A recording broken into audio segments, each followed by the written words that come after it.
ใจอ่ำหอนลืมงายเมินลมเย็นอ่อนเป่าเตื้อยาหมอกหอมหืน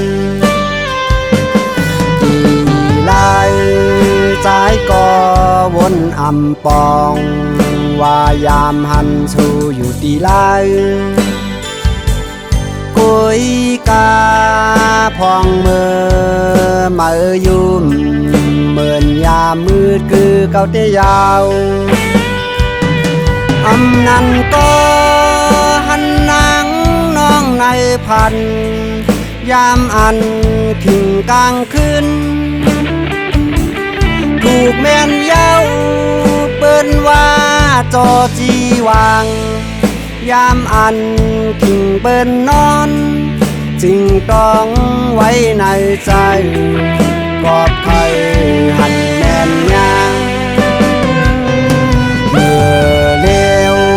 เก่าซ้ำไล่ทบหันอยู่จำยาวคุยกาอำหาลาบต่อ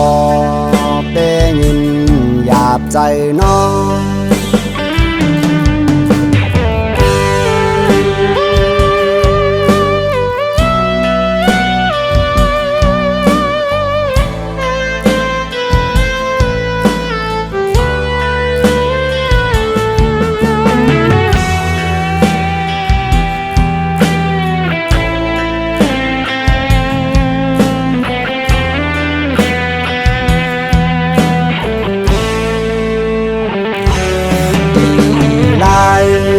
ใจก็วนอ่ำปองว่ายามหันสู่อยู่ตีลายกุยกาพองเมื่อมายุ่มเหมือนยามมืดคือเก่าเตยาวอำนันก็หันนาง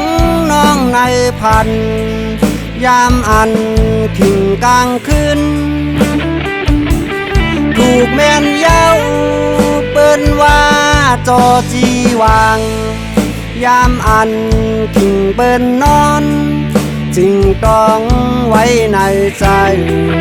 กอบไทยหันแม่นยางเมื่อเลว